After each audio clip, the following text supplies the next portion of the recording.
Obviously, we needed to figure out a way to win that game today, and I keep telling the players, I know we're young, and I know we got a bunch of new guys and all that stuff, and I'm gonna get frustrated when we turn it over. I'm gonna get frustrated when we don't make physical plays that I think we're capable of playing. That's all part of the growth. What I can't stand is when guys play with no to them. And that's what happened in the Missouri game. We had no resolve. We played like a team whose feelings was hurt. The last 2 days, we did nothing offensively. We worked on our defense, on the difficulties to guard, and then we spent a lot of time in trying to figure out a way to rekindle the spirit that this team had in early December. Ever since the loss to Clemson, our spirit's been hurt, and we had to figure out a way to go find that spirit again. And hopefully we played with some of that enthusiasm today. Hopefully we can build on this today.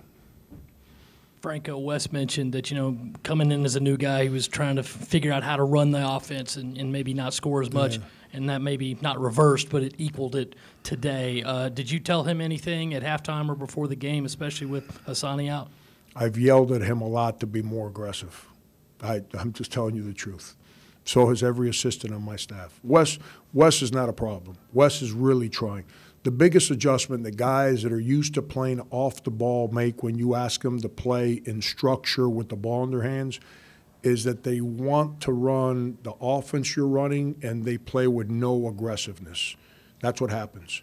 And Wes has been going through that. He's concerned with trying to run what we're asking him to run and not being aggressive within that structure. I think he played in the second half today. He played a little more aggressive. I'm also asking him, as a point guard, man, you have to show emotion. You have to speak. You have to let your teammates know when they mess something up that's not acceptable. You have to show a little life as a point guard. The point guard leads the team. I'm not saying he's the team locker room leader, but in the game, the way your point guard flows is the way your team flows. And he played that way in the second half. See, I thought we played real well in the second half. But that doubt that we've had in our heads for the last, 3-4 weeks prevented us from kind of separating. We'd miss free throws. We'd miss dinks. We'd make a little breakdown defensively, a ball that we can get, and we kind of all stand and wait for it. But we figured out a way to make enough plays to win. So hopefully this helps us there. Frank, you talked about getting back kind of the life of this team that you try to discover here the last couple of days. Putting in Evan Henson in the starting lineup, putting Jason Cutt in, getting some serious minutes there. Do you think that added to the life to bring back to you tonight? There's no doubt. There's absolutely no doubt. I'm just telling you, I'm wrong for a lot of things, and I make mistakes every single day I get out of bed. But the one thing that's non-negotiable with me is a team that plays with no desire like we did against Missouri. I'm not accepting that. And that's what we did. I know this. Evan was tackling people in the open field on special teams on January the 1st. He got off an airplane on January the 2nd and came straight to practice. No one asked him to come. No one said, Evan, we need you at practice. He came. And he, he wants to be here. He's excited about helping this team. That sacrifice, and I don't know about you, but I got to be honest with you. You guys heard me say this a lot when Bruce was here. And Coach Muschamp, I'm not trying to knock anybody here, so please don't run with like, oh, Frank takes a shot at somebody. Coach Muschamp runs a different practice than Coach Spurrier ran. So he's been smashing for the month of December. And to get off a plane and want to come here and smash with us and play with that enthusiasm and toughness, I was putting him in the – I wasn't taking a shot at Booker and trying to single him out. It's not what was happening. I had to put him in. And for us to play the way I wanted to play, I figured it'd be better to bring Frank with experience off the bench than Justin as a freshman off the bench. Justin might look at that like, well, he don't trust me anymore. I can have a grown man conversation with Booker, and he understands things a little better. So I needed Evan's toughness. And he didn't do a lot of great stuff, but you know what he did? He came off screens and attacked that rim. Who on our team has done that this year? And it don't sound like much, but those are 2 or 3 buckets that we weren't getting before. And, you know, so I got to keep helping him understand. I told you guys back a while ago he's going to help us this year, and I meant it. Coach, here in the back, you talked about how you hope this is perhaps like a springboard moving forward in terms of the way the guys played, especially in the second half. What's the key in your mind in building off that momentum to help sustain it through the leadership and through the principles you guys really executed well tonight? What were you eating on TV on New Year's Eve or New Year's Day? What is that? I was trying to understand what you were saying. I couldn't understand what you were saying. I said, I always understand Joe's questions so good. I can't. How can it be live on TV doing this? Is that what it is? It's a rich person's funnel cake.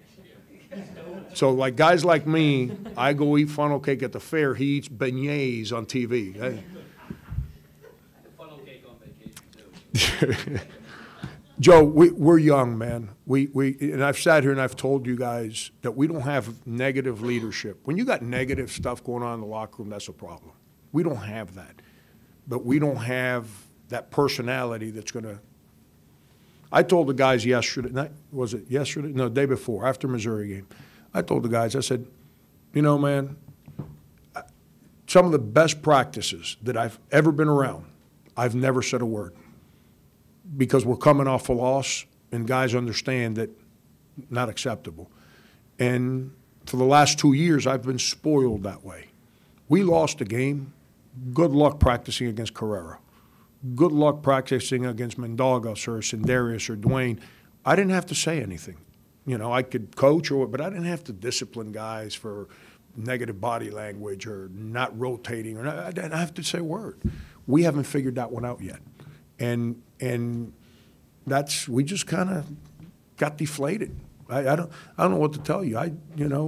That's part of the youth. And when I say youth, I'm including Booker and Wes Myers in that.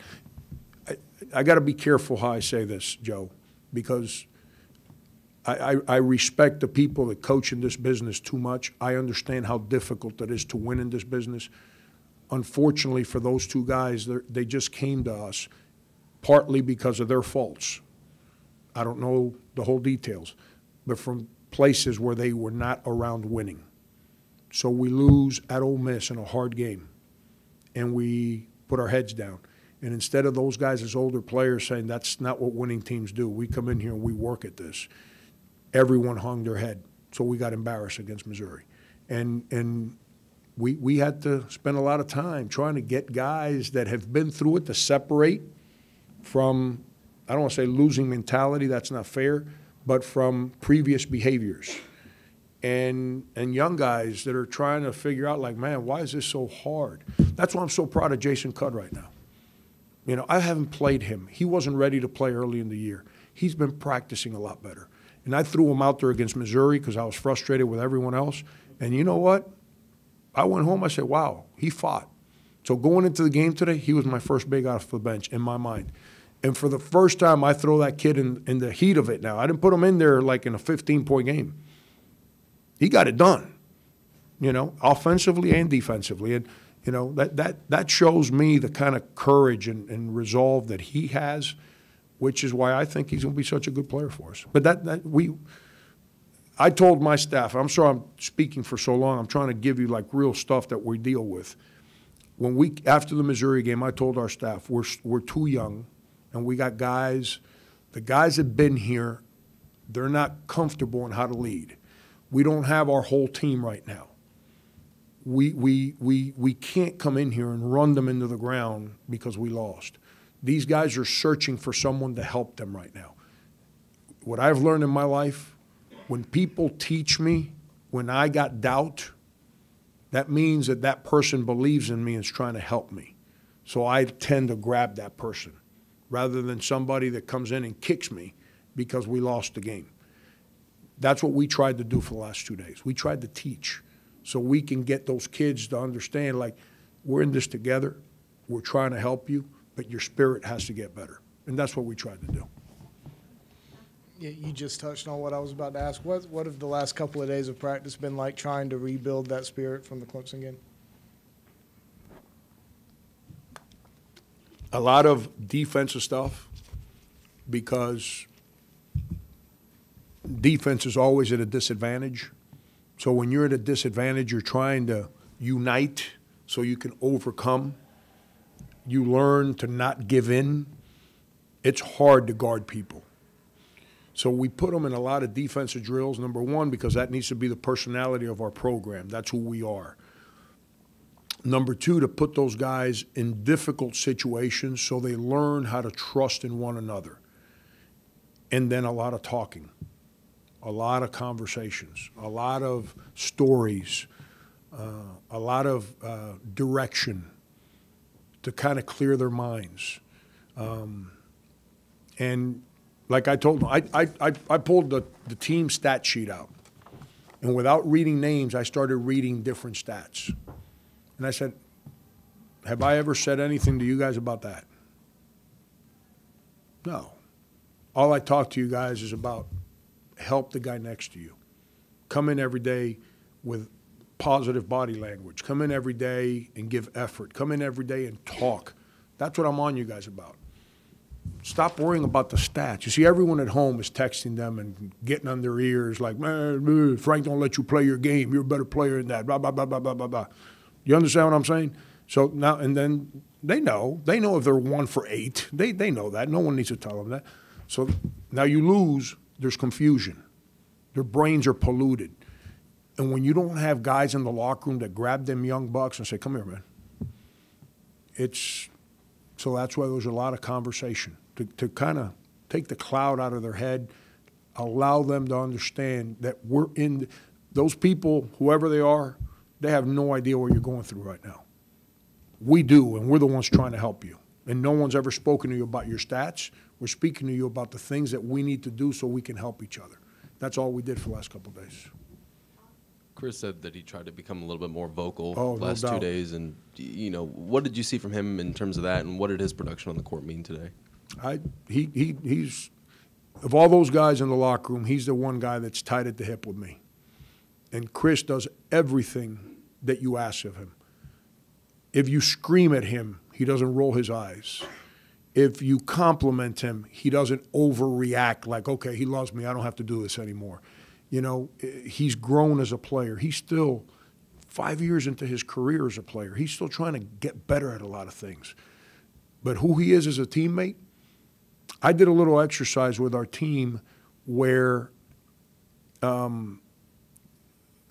you guys seen that video on racism where everyone's like on a football field on a baseline and the guy starts asking questions and all of a sudden there's like whatever number of people on the 50-yard line and the majority of minorities were still by the end zone? I did something similar to that with our team. But it was more about like not who's shooting 50%, who rebounded, who has scored now, who comes in every day and helps their teammate, who comes in every day and talks, who comes in every day with a positive attitude, who comes in every day and accepts coaching, I asked 7 or 8 questions. I don't even know, spur-of-the-moment questions. But they're all about enthusiasm, positive energy. There was one guy standing by himself on the 50-yard line, Chris. Everyone else was close to the baseline. He turned around and he looked and he was like, wow. So when he came to see me, he said, I said, you need to make people help you. You want to win? I know you do. You got to make them help you. And he did. He became a lot like yesterday at practice. It's the first time all year. One of our point guards didn't run what they were asked to run, and Chris blew a gasket. And I just sat there and smiled because it's the first time all year that we have that kind of ownership that we have to have amongst ourselves being the players.